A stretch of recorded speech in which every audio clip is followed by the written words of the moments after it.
रहीम अस्सलाम वालेकुम dear student. बच्चों, आज हम अपना टॉपिक स्टार्ट करेंगे जो कि है बोहर मॉडल ऑफ एटम। ठीक है, तो बोहर के मॉडल को हम देखते हैं। बोहर का मॉडल बच्चों सबसे पहले जिस साइंटिस्ट ने प्रेजेंट किया उनका नेम था नील बोहर। नील बोहर ने अपना ये मॉडल 1913 के अंदर जो है वो एक्सप्रेस किया। और इनका जो मॉडल था बच्चों वो किसके ऊपर बेस करता था? वो बेस करता था क्वांटम थ्योरी ऑफ प्लैंक पे। ठीक है, तो ये साइंटिस्ट थे प्लैंक, जिसकी आपने कल थ्योरी जो है वो डिटेल में पढ़ी थी। तो इनका मॉडल क्वांटम की थ्योरी पर बेस करता था। और इनका ये कहना था कि जैसे अगर आप फर्ज करें कि आप जो है वो कोई भी हाइड्रोजन का एटम ले लेते हैं, ठीक है, तो आप जानते हैं बच्चों कि हाइड्रोजन के एटम में जस्ट एक ही प्रोटॉन होता है। ठीक है, तो चूंकि इसके अंदर एक सिंगल प्रोटॉन एग्जिस्ट करता है, तो इसके सिंगल प्रोटॉन के बाहर जो है वो एक इलेक्ट्रॉन होता है जो कि इस वाले शेल के अंदर रिजाइड करता है। तो प्रोटॉन बच्चों इसके अंदर कितने होते हैं? Only one. तो एक प्रोटॉन है और एक ही इसके अंदर इलेक्ट्रॉन है। तो कहते हैं ये जो इलेक्ट्रॉन जो इसके अंदर रिवॉल्व कर रहा होता है, ये इलेक्ट्रॉन सिर्फ और सिर्फ इन ही ऑर्बिट के अंदर, जिसके स्पेसिफिक ऑर्बिट होते हैं, इनके अंदर ही ये रिवॉल्व कर सकते हैं। जो इन ऑर्बिट के दरमियान में स्पेस है, इनके दरमियान में ये रिवॉल्व नहीं कर सकते। ठीक है, तो इसका मतलब ये हुआ कि कोई भी इलेक्ट्रॉन जो एक पर्टिकुलर ऑर्बिट के अंदर रिवॉल्व करेगा, इसकी एनर्जी हमेशा क्या होती है? फिक्स होती है। क्वांटाइज का मीन यहाँ पे फिक्स है। अच्छा, इसके बाद बच्चों हम चलते हैं इसके मेन पोस्टुलेट की जानिब।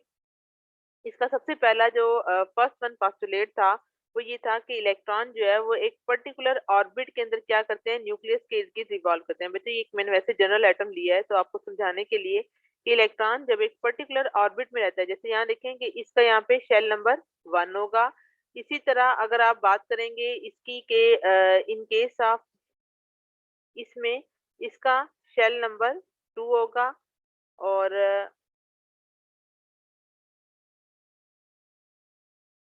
इसकी वजह मैं जरा शेल का नंबर जो है वो इन्हांस कर लेती हूँ ताकि आपको समझाना आसान हो जाए, आपको विजिबल हो। तो यहाँ पे बच्चों आपके पास ये शेल बड़ा नहीं हो रहा है, चलें खैर छोड़ें। अच्छा, यहाँ देखें, तो फिर हम यहाँ पर क्या बात कर रहे हैं कि ये जो मेन हमारे पास पहला शेल है बच्चों, उसको हम किससे इंडिकेट करते हैं? के शेल के साथ। ठीक है, जो सेकंड शेल होता है उसको हम किससे इंडिकेट करते हैं? एल से। और जो थर्ड वन शेल होता है बच्चों, हम उसको किससे इंडिकेट करते हैं? एम शेल से। तो एन के लिए इसकी वैल्यू क्या होगी? 3 होगी। अब यहाँ देखिए बच्चों, शेल वाइज इनका एन जो है, एन यहाँ पे क्वांटम नंबर है। और ये एन किसको रिप्रेजेंट करता है? Quantum number. बेसिकली ये कहलाता है बच्चों प्रिंसिपल क्वांटम नंबर। ठीक है, ये क्या होता है? ये हमारे पास प्रिंसिपल क्वांटम नंबर होता है।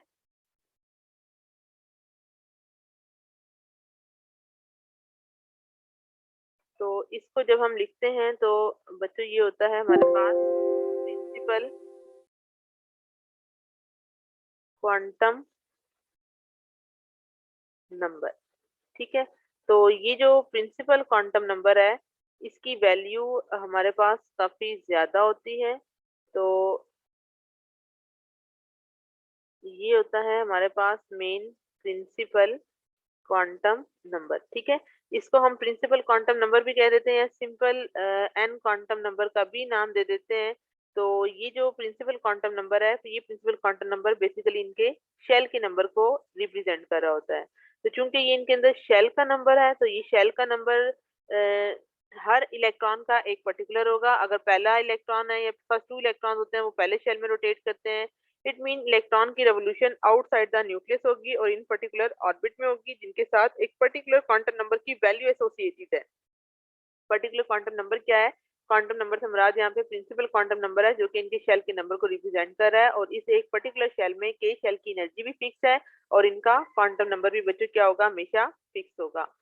इसके बाद बच्चों अगर आप पॉइंट नंबर 2 की जानिब आए तो पॉइंट नंबर 2 क्या कहलाता है कि कोई भी इलेक्ट्रॉन जब एक पर्टिकुलर ऑर्बिट में प्रेजेंट है, यहाँ देखें, तो हम यहाँ पे ये कहते हैं कि कोई भी इलेक्ट्रॉन जो कि अपने इस पर्टिकुलर ऑर्बिट के अंदर प्रेजेंट है, तो इस पर्टिकुलर ऑर्बिट के अंदर रहते हुए ना तो ये अपनी एनर्जी को लूज करेगा, यानी ये इलेक्ट्रॉन जो कि इस पर्टिकुलर ऑर्बिट के अंदर प्रेजेंट है, जब ये इलेक्ट्रॉन इस पर्टिकुलर ऑर्बिट का हिस्सा है तो इस टाइम पे ना तो ये अपनी एनर्जी को लूज कर रहा है ना ही ये गेन कर रहा है। तो एनर्जी की रिलीज या एमिशन दो तरह से हो सकती है। ठीक है, तो हम ये कहते हैं कि अगर एनर्जी आपकी एब्जॉर्ब हो रही है, तो यहाँ देखें एनर्जी के एब्जॉर्ब के लिए मैंने लिखा हुआ है यहाँ पे कि जब भी एनर्जी आपकी एब्जॉर्ब होगी तो वो एब्जॉर्ब होकर हमेशा किस में जाएगी, हाई एनर्जी के शेल में जाएगी। इसी तरह अगर आपके पास एनर्जी लूज होगी तो वो एनर्जी लूज होकर किस में जाएगी, आपके लो एनर्जी शेल के अंदर चली जाएगी। तो अब एनर्जी एब्जॉर्ब होके इलेक्ट्रॉन हाई एनर्जी शेल में क्यों चले जाते हैं, तो यहाँ देखें हम यहाँ पे बात करते हैं कि जब भी कोई इलेक्ट्रॉन नीचे होता है, न्यूक्लियस से करीब होता है और उसने ऊपर वाले शेल में जाना है जिसकी एनर्जी हाई है, तो नीचे से ऊपर जाने के लिए इसको क्या देनी पड़ेगी, एनर्जी को एब्जॉर्ब करना पड़ेगा। जैसे अगर आप फर्ज करें कि अगर आप नीचे हैं फ्लोर में और आपने छत पर जाना है अपनी घर की, तो उसमें क्या होगा, आपको सीढ़ियां या स्टेयर्स चढ़ के जाना पड़ेगा और इसके लिए आपको एनर्जी की जरूरत पड़ेगी। तो in the same way electron ने भी जब नीचे से ऊपर जाना होता है तो इनको एनर्जी चाहिए होती है। इट मीन एनर्जी की एब्जॉर्प्शन होती है जब भी कोई इलेक्ट्रॉन नीचे से ऊपर जाता है। इसी तरह एनर्जी की एमिशन होती है, जब आप ऊपर से नीचे आते हैं, जैसा पानी है, पानी नीचे से ऊपर जाने के लिए आपको मोटर की फॉर्म में, इलेक्ट्रिसिटी की फॉर्म में एनर्जी देनी पड़ती है। लेकिन कोई भी पानी का फ्लो ऊपर से नीचे, जैसे आबशारें होती हैं या अगर आप नॉर्दर्न एरियाज में जाएं तो वहां पे पानी ऊपर से नीचे आबशारों की सूरत में खुद ब खुद गिर रहा होता है, ठीक है। तो इसी तरह इलेक्ट्रॉन को भी हाई एनर्जी से लो एनर्जी में आते वक्त क्या होती है, वो अपनी एनर्जी को रिलीज करते हैं और जब नीचे से ऊपर जाते हैं तो एनर्जी को एब्जॉर्ब करते हैं। तो एनर्जी की एब्जॉर्प्शन या एमिशन तभी हो सकती है जब कोई इलेक्ट्रॉन जंप करेगा from one orbit to another orbit. इसके बाद बच्चों हमारे पास बोहर की थ्योरी का थर्ड वन पॉइंट आता है और बोहर की थ्योरी का हमारे पास थर्ड वन पॉइंट क्या है कि अगर आप देखें तो यहाँ पे अभी आपको बताया था कि अगर किसी का लो एनर्जी का शेल होगा, जो न्यूक्लियस से करीब होगा उसकी एनर्जी लो होगी और जो ऊपर होगा उसकी एनर्जी क्या होगी, हाई होगी। तो लो एनर्जी के शेल को बच्चों हम किससे इंडिकेट करेंगे, E1 के साथ, और जिसकी एनर्जी हाई होगी उसको हम किसके साथ इंडिकेट करेंगे, E2 के साथ जो है वो हम इसको इंडिकेट कर देंगे, ठीक है। तो ये हमारे पास बच्चों इसकी डिफरेंट फॉर्म्स आएंगी एनर्जी की। तो बच्चों जब हमने इनके एनर्जी का डिफरेंस निकालना हो, एनर्जी का गैप निकालना हो, तो ये आपने प्लैंक की क्वांटम थ्योरी में पढ़ा था कि ई जो है वो किसके इक्वल होता है, एच न्यू के इक्वल होता है। तो ये यहाँ पे एनर्जी थी, एच इनका प्लैंक कांस्टेंट था और न्यू जो थी वो क्या थी, इनकी फ्रीक्वेंसी थी। तो अगर कोई इलेक्ट्रॉन नीचे से ऊपर जा रहा है तो ओवरऑल एनर्जी का डिफरेंस किसके इक्वल होगा, तो एनर्जी के डिफरेंस के लिए हम हाई एनर्जी शेल को माइनस करेंगे लो एनर्जी शेल में से। तो इट मीन डेल्टा ई जो है वो एनर्जी का डिफरेंस इन दोनों के इक्वल आ जाएगा। और एनर्जी की एब्जॉर्प्शन होती है जब भी कोई इलेक्ट्रॉन जंप करता है from inner orbit to outer orbit, यानी ये इसका इनर ऑर्बिट है और ये इसका आउटर ऑर्बिट है। तो एनर्जी एब्जॉर्ब होती है from low energy to high energy और एनर्जी रिलीज होती है या एमिट होती है जब कोई इलेक्ट्रॉन मूव करता है from high energy to low energy, ठीक है। इसके बाद हमारे पास बच्चों फोर्थ वन स्टेटमेंट है जो कि बहुत इंपॉर्टेंट है कि इलेक्ट्रॉन सिर्फ उन्हीं ऑर्बिट में रिवॉल्व कर सकते हैं जिनके साथ क्या हो बच्चों, जिनके साथ पर्टिकुलर एंगुलर मोमेंटम की वैल्यू क्या हो, एसोसिएटेड हो। तो पर्टिकुलर एंगुलर मोमेंटम क्या चीज है वो हम देखते हैं। तो पर्टिकुलर एंगुलर मोमेंटम बच्चों पहले आप ये याद रखिएगा कि पर्टिकुलर एंगुलर मोमेंटम के लिए एम वी आर से हम इसको रिप्रेजेंट करते हैं। अब एम वी आर क्या चीज है तो ये मैं आपको बताती हूँ। तो बच्चों हम इसको ऐसे लिखते हैं,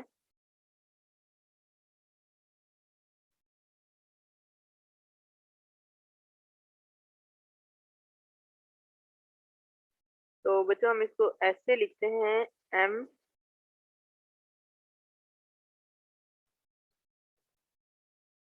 we R is equal to N H slash to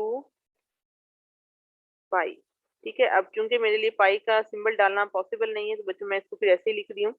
तो ये बच्चों हमारे पास क्या चीज है, ये हमारे पास रिप्रेजेंट करता है किसको, एंगुलर मोमेंटम के रिलेशन को। पहले बच्चों आपने इस एंगुलर मोमेंटम के रिलेशन को तैयार करना है कि एंगुलर मोमेंटम यहाँ पे क्या चीज है, एम यहाँ पे मास है, वी बच्चों वेलोसिटी है, आर जो है वो रेडियस है, ठीक है। और एन यहाँ पे क्या है, शेल का नंबर है जिसको हम प्रिंसिपल क्वांटम नंबर कहते हैं, और एच प्लैंक कांस्टेंट था और 2 पाई जो है दोनों के दोनों कांस्टेंट होते हैं। तो अब यहाँ पे साइंटिस्ट ने क्या कहा कि इलेक्ट्रॉन सिर्फ उन्हीं ऑर्बिट के अंदर रिवॉल्व कर सकते हैं जिनके साथ एंगुलर मोमेंटम की वैल्यू इंटीग्रल मल्टीपल हो। इंटीग्रल मल्टीपल का मतलब क्या है ये मैं आपको भी आगे चल के समझाऊंगी। तो अभी आप यहाँ देखें तो हम यहाँ पे ये कहते हैं कि हमारे पास क्या होगा कि जो इलेक्ट्रॉन है उनकी रेवोल्यूशन सिर्फ और सिर्फ इन पर्टिकुलर शेल्स के अंदर ही होती है जिनके साथ की वैल्यू 1 2 3 4 एंड 5 हो सकती है। जो इनके दरमियान में बच्चों स्पेस बनी हुई है, ठीक है, इन स्पेस के अंदर इलेक्ट्रॉन रिवॉल्व नहीं कर सकते। इलेक्ट्रॉन सिर्फ उन्हीं ऑर्बिट में रिवॉल्व करेंगे जिनका जो इंटीग्रल मल्टीपल होंगे h/2 का। तो इसको बच्चों आपको मैं नेक्स्ट से समझाती हूँ। तो जैसे यहाँ देखिए अभी आपको बताया था कि mvr यहाँ पे क्या था बच्चों, एंगुलर मोमेंटम है, ठीक है। और एंगुलर मोमेंटम की वैल्यू अब यहाँ देखें डायरेक्टली किस पर डिपेंड करती है, n के ऊपर, और n क्या है बच्चों, आपका क्वांटम नंबर है। इट मीन से पता ये चला कि angular momentum is directly proportional है किसके, आपके प्रिंसिपल क्वांटम नंबर जो कि हमारे पास शेल नंबर था। अब यहाँ पे मैंने बताया आपको कि यहाँ पे n क्या चीज है बच्चों, शेल का नंबर है। इसी तरह नेक्स्ट आपके पास प्लैंक्स कांस्टेंट है, और प्लैंक्स कांस्टेंट के बाद m यहाँ पे क्या है, इलेक्ट्रॉन की मास है, r रेडियस है, न्यू वेलोसिटी है, और v वो जो पाई है आपकी वो 3.14 की इसकी वैल्यू होती है। अब इसके बाद बच्चों अगर आप फर्दर देखें तो हमने कहा था कि इलेक्ट्रॉन सिर्फ इन्हीं ऑर्बिट के अंदर रिवॉल्व कर सकते हैं जिनके लिए इसकी वैल्यू क्या होगी, इंटीग्रल मल्टीपल होगी किसका, h/2 का।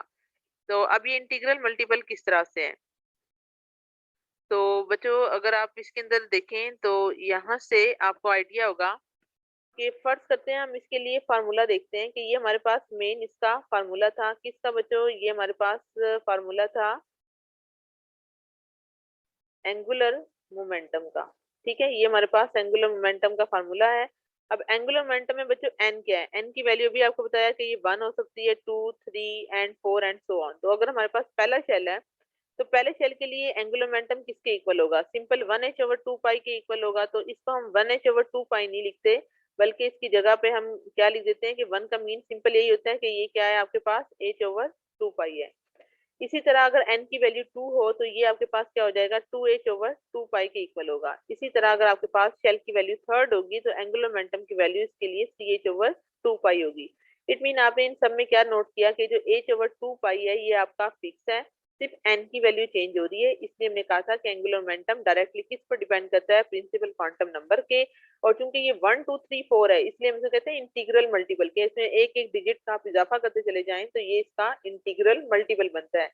इलेक्ट्रॉन सिर्फ इन्हीं ऑर्बिट के अंदर रिवॉल्व कर सकते हैं जिनका इंटीग्रल मल्टीपल, जिनका एंगुलर मोमेंटम इंटीग्रल मल्टीपल है किसके, h/2 के।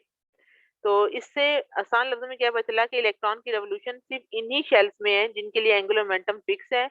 जिनकी स्पेसिस है इनके लिए अंदर इलेक्ट्रॉन रिवॉल्व नहीं कर सकते क्योंकि इनका एंगुलर मोमेंटम की वैल्यू फिक्स नहीं होती है।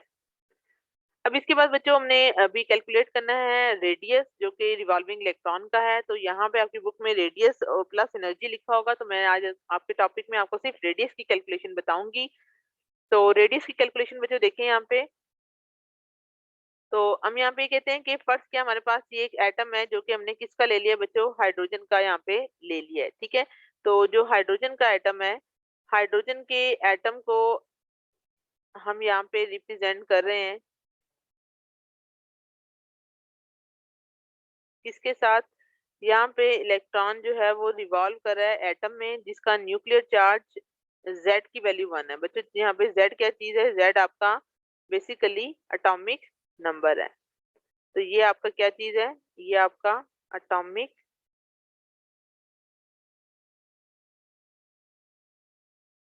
नंबर है, ठीक है।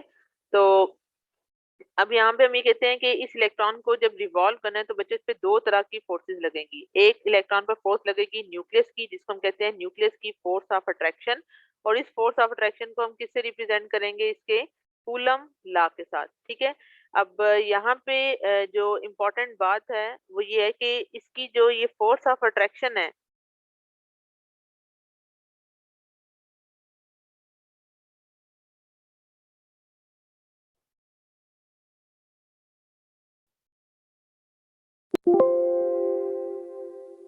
इसकी वजह जो फोर्स ऑफ अट्रैक्शन है, इस फोर्स ऑफ अट्रैक्शन को हमने किससे रिप्रेजेंट करना है, इसका फार्मूला बच्चों आप लोगों ने तैयार करना है कि ये इक्वल होता है F = ZE²/4πε0r² के। ये किस तरह से आता है कि जैसे यहाँ देखें कि अगर दो चार्जेस होते थे, कूलम लॉ ये कहता था कि अगर दो चार्जेस हैं उनके दरमियान के अंदर डिस्टेंस r होता है, ठीक है। तो चार्ज के लिए हम Q1 और दूसरे चार्ज के लिए Q2 लिखते थे, और ये इसका फार्मूला है जिसकी डेरिवेशन अभी आपके सिलेबस का हिस्सा नहीं है, ये आप प्रीवियस क्लासेस में इसकी डेरिवेशन पढ़ चुकी हैं, ठीक है। तो ये हमारे पास कूलम्स लॉ है, और कूलम्स लॉ किसको रिप्रेजेंट करता है, फोर्स ऑफ अट्रैक्शन को, या दूसरे लफ्जों में ये सेंट्रीपिटल फोर्स को भी रिप्रेजेंट करता है, ठीक है। तो यहाँ पे अगर आप देखें तो इसी को अगर आप लिखना चाहें इस फार्मूला के अंदर, तो हम ये कहते हैं चूंकि इसके अंदर एटॉमिक नंबर क्या है आपका, एटॉमिक नंबर यहाँ पे इसका 1 होता है, तो इस एटॉमिक नंबर के लिए हमने यहाँ पे जी भी ऐड कर दिया। चार्जेस के लिए हम चूंकि चार्ज पढ़ रहे हैं, इलेक्ट्रॉन के ऊपर हम इसकी कैलकुलेट करना चाह रहे हैं, तो यहाँ पे चार्ज इलेक्ट्रॉन प्लस प्रोटॉन दोनों का होगा, ठीक है। तो यहाँ पे उनकी वैल्यू नहीं हम ले रहे, तो सिर्फ और सिर्फ इलेक्ट्रॉन और प्रोटॉन का चार्ज लेंगे, तो चार्ज दोनों का सेम होता है, तो दोनों को हमने ई की फॉर्म में लिख लिया। अगरचे साइन डिफरेंट है लेकिन दोनों का चार्ज सेम है, तो चार्ज की वैल्यू सेम है, तो उसकी वैल्यू के अकॉर्डिंग हम इसका क्या कर लेंगे, ई का स्केयर ले लेंगे, और ये वैल्यू आपकी 4 pi epsilon not R square के इक्वल हो जाएगी। इसके बाद बच्चों अगर आप देखें इसी के अंदर, तो हम यहाँ पे ये कहते हैं कि ये जो आपके पास इतना हिस्सा है F is equal to Z D square over 4 pi epsilon not R square के, तो इसके अंदर यहाँ पे हम थोड़ा सा वो पोर्शन ऐड कर लेते हैं। तो बच्चों ये हम चीज अभी लेके चल रहे थे, ठीक है। तो इसके अंदर हमारे पास क्या है इम्पोर्टेंट कि यहाँ पे आपने क्या देखा कि ये आपके पास मेन फार्मूला था किसका, कूलम्स लॉ का, जिसको हमने फोर्स ऑफ अट्रैक्शन या सेंट्रीपिटल फोर्स का नाम दिया। अब यहाँ पे डिफरेंट चीजें क्या हैं, तो अगर आप यहाँ देखें तो यहाँ पे ये ई नॉट जो है इसको लिखते हैं, लेकिन इसको हम बच्चों रिकॉल क्या करते हैं, इसको हम कहते हैं कि ये हमारे पास एप्सिलॉन नॉट है, ठीक है। ये मैं आपको लिख देती हूँ ताकि आपको समझ आ जाए।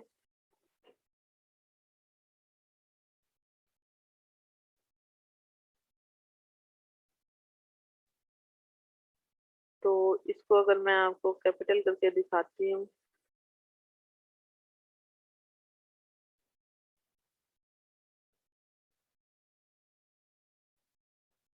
तो इसको हम कहते हैं एप्सिलॉन नॉट, ठीक है। इसको आपने ऐसे रिकॉल करना है कि ये ई नॉट आपका क्या है, बेसिकली एप्सिलॉन नॉट है, और एप्सिलॉन नॉट की को हम क्या कहते हैं कि ये वैक्यूम का परमिटिविटी कांस्टेंट है, ठीक है। ये वैक्यूम परमिटिविटी का कांस्टेंट है, और इसकी वैल्यू आपने याद करनी है कि ये 8.84 मल्टीप्लाई बाय 10⁻⁻12 ये है कूलम स्केयर जाउल, और क्योंकि जब -1 आ जाए तो इसको कहते हैं पर जाउल, और इसको हम कहते हैं पर मीटर, ठीक है। तो ये हमारे पास किसकी वैल्यू आ गई, ये हमारे पास कूलम्स लॉ का फोर्स ऑफ अट्रैक्शन का फार्मूला आ गया। अब इस कूलम्स लॉ के फोर्स ऑफ अट्रैक्शन के साथ ही आपको बताया था कि इसमें एक और फोर्स भी लगती है जिसको हम सेंट्रीफ्यूगल फोर्स कहते हैं।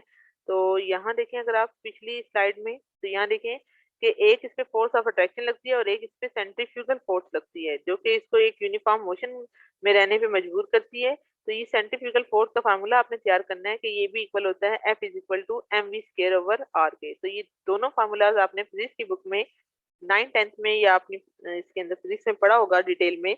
तो अभी आपने सिर्फ इनके फार्मूलाज को तैयार करना है, और उनका स्टार्ट यहाँ से लेना है कि जब कोई भी इलेक्ट्रॉन रिवॉल्व करता है तो उस पर दो तरह की फोर्सेज लगती हैं, one force is force of attraction and other force is centrifugal force. तो centrifugal force M V square over R के इक्वल है, तो यहाँ पे आपकी सेंट्रीफ्यूगल फोर्स जो है वो इसके इक्वल आ जाएगी। तो क्योंकि इलेक्ट्रॉन ने बच्चों यूनिफॉर्मली मूव करना है, तो यूनिफॉर्म में मूव करने के लिए ये दोनों फोर्सेस को बराबर होना चाहिए। तो अगर ये दोनों फोर्सेस बराबर हैं तो इन दोनों की वैल्यूज को बच्चों हम यहाँ पे पुट कर देते हैं। और याद रखिएगा जब भी आपने इस तरह से इसको लिखना है तो इक्वल की तरफ अगर दोनों साइडों पे डिनोमिनेटर भी प्रेजेंट है तो इस आर को आपने कैंसिल कर देना है, इस साइड की वैल्यू इस साइड की वैल्यू से कट सकती हैं और इस साइड की वैल्यूज ऊपर वाली वैल्यूज के साथ कट होंगी, ठीक है। तो यहाँ पे एक आर है और यहाँ पे आर का स्केयर है, तो अगर आपको दो दफा लिख लें और तब कैंसिल कर दें तो भी ठीक है, और अगर स्केयर तो आप कैंसिल कर देते हैं एक आर से, तो पीछे क्या बचेगा, simple M V square Z D square over 4 pi epsilon not R, ठीक है। अब आपने यहाँ पे क्या कैलकुलेट करना है, वी स्केयर। तो वी स्केयर को कैलकुलेट करने के लिए यहाँ एम क्या कर रहा है, इधर मल्टीप्लाई कर रहा है। तो जब भी इस तरह से हो तो कोई चीज मल्टीप्लाई करती है, जब वो इक्वल की दूसरी साइड पर जाए तो वो जाके यहाँ पे क्या करेगी, डिवाइड करेगी। अब इसके बाद बच्चों आप लोगों के पास अभी तक ये फार्मूला इस वी स्केयर का यहाँ से डिराइव हो गया था। अब आप लोगों ने बोहर्स का पोस्टुलेट नंबर 4 पढ़ा था कि उसके अकॉर्डिंग क्या था कि इलेक्ट्रॉन सिर्फ उन्हीं ऑर्बिट के अंदर रिवॉल्व कर सकते हैं जिनके साथ क्या होगा, एंगुलर मोमेंटम की वैल्यू एसोसिएटेड होगी, और एंगुलर मोमेंटम की value M V R equal to N H over 2 pi होती है। तो बच्चों चूंकि इस फार्मूला में हमने वी स्केयर की वैल्यू देखी है, तो हम ये चाह रहे हैं कि हम इस फार्मूला से भी क्या निकालें, वी स्केयर की वैल्यू को फाइंड आउट कर लें।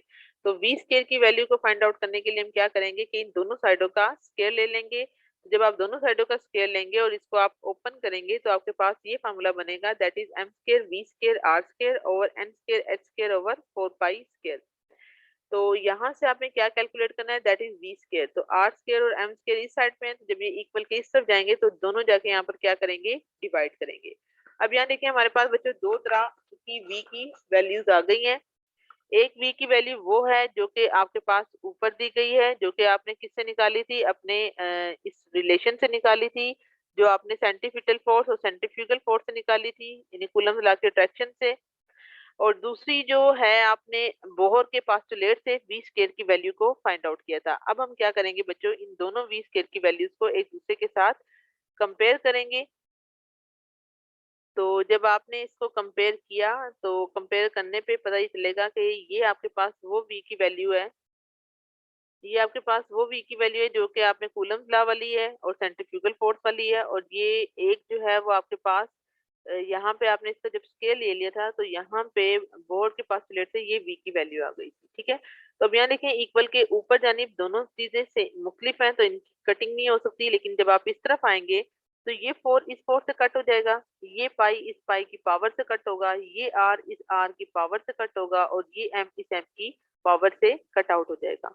कट आउट होने के बाद बच्चों आपके पास जो चीज पीछे बचेगी that is Z E square over epsilon not. और इसी तरह ये जो चीज पीछे बची है ये सारी लिखी जाएगी। अब आप क्या करेंगे, इसको सिंप्लीफाई करने के लिए इन दोनों साइड की इक्वेशन को क्या करते हैं बच्चों, क्रॉस मल्टीप्लाई। क्रॉस मल्टीप्लाई करने से क्या होता है कि ये चीज इस साइड के सामने आ जाती है, इन दोनों एक दूसरे के आमने सामने आ जाएंगी और ये दोनों चीजें एक दूसरे के आमने सामने आ जाएंगी और ये हो जाएगा N square H square over epsilon not. अब यहाँ से आपने बच्चों क्या निकालना है, रेडियस निकालना है। तो इस रेडियस जब आप निकालेंगे तो हम ये कहते हैं कि रेडियस जब आपने इसका निकालना है तो ये सारी चीजें मल्टीप्लाई हो रही हैं, तो जब ये इधर जाएंगी तो इधर आके क्या करेंगी, ये डिवाइड कर देंगी। ठीक है, तो इसी के साथ ही आपको यहाँ तक रेडियस का तो कैलकुलेशन का रिजल्ट मिल जाएगा, लेकिन यहाँ पे एक पॉइंट रह गया था बच्चों, वो मैं आपको बता देती हूँ। यहाँ पे जब आपने इसको निकाला था जब आपने सेंट्रीपिटल और सेंट्रीफ्यूगल फोर्स को कंपेयर किया था बच्चों, यहाँ पे जैसे यहाँ देखें जब आपने इसको कंपेयर किया था तो आपके पास ये फार्मूला आ गया था। ठीक है, तो जब यहाँ तक आपने कंपेयर कर लिया था तो ये चीज आपके पास बन गई थी। तो यहाँ पे आप नोट करें कि यहाँ से इस इक्वेशन से क्या पता चलता है कि velocity and radius both are inversely proportional with each other. ठीक है, दोनों की दोनों चीजें एक दूसरे के साथ इनवर्सली प्रोपोर्शनल हैं।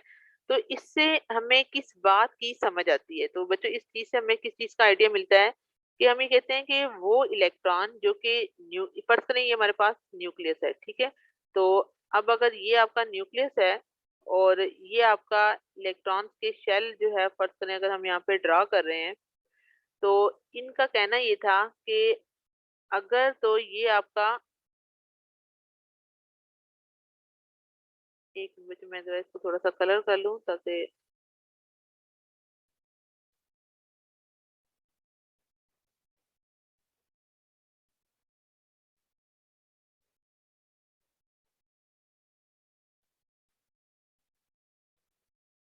फर्ज करें बच्चे कि ये आपका जो है वो क्या है, एक न्यूक्लियस है। ठीक है, अब न्यूक्लियस के बाहर क्या मौजूद है, आपके इलेक्ट्रॉन्स जो है वो प्रेजेंट है। अब वो कहते हैं कि वो इलेक्ट्रॉन जो न्यूक्लियस के करीब होंगे, वो इलेक्ट्रॉन पर किया ये आपका इलेक्ट्रॉन है जो कि इस न्यूक्लियस के करीब है, इट मीन इसका रेडियस कम है, इस ऑर्बिट का डिस्टेंस न्यूक्लियस से कम है और यहाँ से यहाँ तक आप जाएंगे तो ये रेडियस ज्यादा है। तो इसका मीनिंग क्या है कि वो इलेक्ट्रॉन जो कि जिनका रेडियस कम होगा, जिनका रेडियस कम होगा उनकी वेलोसिटी क्या होगी बच्चों, हाई होगी। ठीक है, तो इनकी वेलोसिटी यहाँ पर हमारे पास हाई होगी। किनकी वेलोसिटी हाई होगी बच्चों, जिनके जिनका रेडियस लो होगा। तो रेडियस लो से क्या मुराद है कि वो इलेक्ट्रॉन जो न्यूक्लियस के करीब तीन होते हैं, जो न्यूक्लियस के नियर होते हैं, उनकी वेलोसिटी क्या होती है, हाई होती है। और वो इलेक्ट्रॉन जो न्यूक्लियस से बहुत दूर होते हैं उनका रेडियस ज्यादा होगा, तो अकॉर्डिंग टू दिस इक्वेशन जिनका रेडियस ग्रेटर होगा उनकी वेलोसिटी लो। ठीक है, तो ये एक पॉइंट रहता था, तो ये आपको मैंने क्लियर कर दिया है और यहाँ तक हमने रेडियस को डिराइव कर लिया है। अब इस इक्वेशन से हम आगे चलते हैं। इस इक्वेशन में हम दो चीजों को चेंज करेंगे, कुछ चीजें आपकी कांस्टेंट है बच्चों और कुछ चीजें आपकी वेरी होंगी। तो एप्सिलॉन नॉट अभी आपको बताया था बच्चों, ये क्या होता है? एप्सिलॉन नॉट आपका वैक्यूम परमिटिविटी का कांस्टेंट होता है। एच स्क्वायर आपका प्लैंक कांस्टेंट था। पाई, एम और ई स्क्वायर इन सब की भी अपनी पर्टिकुलर वैल्यूज हैं, और जिनके ऊपर स्क्वायर है इन सब की वैल्यूज को आप ऐड करेंगे, और इन सब का आपने क्या ले लेना है? दैट इज स्क्वायर जो है वो आपने इनका ले लेना है। स्क्वायर लेने के बाद बच्चों एन स्क्वायर ओवर जेड को आपने सेपरेट कर देना है। अब यहाँ पे एन स्क्वायर और जेड क्या चीज है? तो एन स्क्वायर जो है वो बच्चों आपको भी बताया था कि ये आपका शेल का नंबर होता है, और z आपका एटॉमिक नंबर होता है। ठीक है, तो जब आप इन सारी वैल्यूज को सॉल्व कर लेते हैं और इनका स्क्वायर निकाल के इन सारे आंसर्स को आप इनसे डिवाइड करते हैं, तो बच्चों ये आंसर आपका 5.29 मल्टीप्लाई बाय 10⁻⁻11 मीटर के इक्वल आता है, और ये n स्क्वायर ओवर z के इक्वल हो जाता है। ठीक है, तो चूंकि यहाँ पे आई थिंक मेरा z का स्क्वायर लिखना मिस हो गया है, तो इसको जो है वो आप लोग नोट डाउन कर लेना। N square over B square है, ठीक है। तो यहाँ पे जब आप देखते हैं तो ये आपका 10⁻⁻11 मीटर में आता है। तो अगर आप ये देखते हैं कि 1 एंगस्ट्रॉम 10⁻⁻10 मीटर के इक्वल है, तो आपको ये आंसर -10 में चाहिए, तो एक जीरो आप इसके साथ मल्टीप्लाई कर दें, तो ये आंसर आपका 0.529, और ये क्या हो जाएगा? एंगस्ट्रॉम हो जाएगा, multiply by N square over G square हो जाएगा। तो हाइड्रोजन का अगर एटम हो तो उसका एटॉमिक नंबर जी क्या है बच्चों? एटॉमिक नंबर है। तो एटॉमिक नंबर भी इसका 1 है, और शेल नंबर भी इसका बच्चों क्या होता है? हमेशा 1 होता है। तो जब आप सिंपल एक हाइड्रोजन का रेडियस कैलकुलेट कर सकते हैं, तो उसके लिए हम क्या लिखते हैं कि ये किसके इक्वल आता है? आपका 0.529 angstrom multiply by N square के इक्वल आ जाता है। अब इसके बाद हम आते हैं आगे फर्दर इन जो आपके डिफरेंट ऑर्बिट्स है बच्चों, इनकी कैलकुलेशंस की जानिब, कि हम ये कहते हैं कि फर्ज किया कि अगर ये आपके रेडियस थे, आप 5 इलेक्ट्रॉन्स की शेल्स को कंसिडर करें, और आप एम्प्टी जो उनके अंदर मजीद इलेक्ट्रॉन प्रेजेंट नहीं है लेकिन खाली शेल्स मौजूद होते हैं, उनके लिए अगर आप रेडियस फाइंड आउट करेंगे, तो आपने क्या करना है कि जो भी आपकी एन की वैल्यू है, एन की वैल्यू 1 से लेके 5 तक होगी, इन सबका आप स्केयर लेंगे और इन सबका आंसर आप इसमें पुट करके फाइंड आउट कर लेंगे, और ये आपके पास इसकी वैल्यूज निकल आएंगी। तो इसमें हमें क्या पता चलता है कि जो आपका रेडियस है और जो आपका शेल नंबर है उनमें क्या रिलेशन है, कि अगर आपका फर्स्ट शेल होगा उसके लिए तो इतनी वैल्यू आती है, लेकिन जब आपका सेकंड शेल होता है तो सेकंड ऑर्बिट के लिए इसका रेडियस 4 टाइम्स अवे हो जाता है। 4 टाइम्स क्यों होगा? क्योंकि आप 2 का स्केल है तो ये 4 टाइम्स बनता है, और अगर आप थर्ड शेल के लिए रेडियस निकाल लेंगे तो वो फर्स्ट शेल के मुकाबले में 9 टाइम्स अवे होगा। फोर्थ शेल के लिए वो 16 टाइम्स इसका रेडियस अवे हो जाएगा। फिफ्थ शेल के लिए 25 टाइम्स जो है वो इसका रेडियस अवे हो जाएगा। तो बच्चों अगर आप R2 यानी R2 क्या होगा कि ये आपके पास R2 की वैल्यू है। तो R2 की वैल्यू हमने कैसे निकाल ली है कि अगर आप यहाँ पे बात कर रहे हैं कि ये आपका R1 है, ये आपका R2 होगा, तो ये आपका R2 होगा बच्चों, ये आपका R3 होगा, और ये आपके पास क्या होगा? R4 होगा, और ये आपके पास बच्चों क्या होगा? R5 होगा। ठीक है, तो ये आपके पास डिफरेंट R की वैल्यूज आ जाएंगी। तो इन R2 की वैल्यू को आप R1 में से माइनस करें, तो ये आपके पास आंसर होगा, और इसका आंसर ओवरऑल लेस होगा किससे? जब आप R3 को R2 से माइनस करेंगे, और इसका आंसर ओवरऑल कम होगा किससे? जब आप R4 को R3 में से माइनस करेंगे, और ये सिलसिला आपका चलता जाएगा। तो ये जो बच्चों सिंबल होती है, ये सिंबल इंडिकेट करती है लेस देन को। तो बच्चों आज का टॉपिक हमारा रेडियस का कंप्लीट हुआ। तो बच्चों आपको मैंने बताना था कि आप लोगों ने फिलहाल ऑनलाइन लेक्चर्स में ये यहीं तक तैयार करना है, और आपका पेपर में सिलेबस भी यहीं तक ही इंक्लूड होगा। Okay student, take care and अल्लाह हाफिज।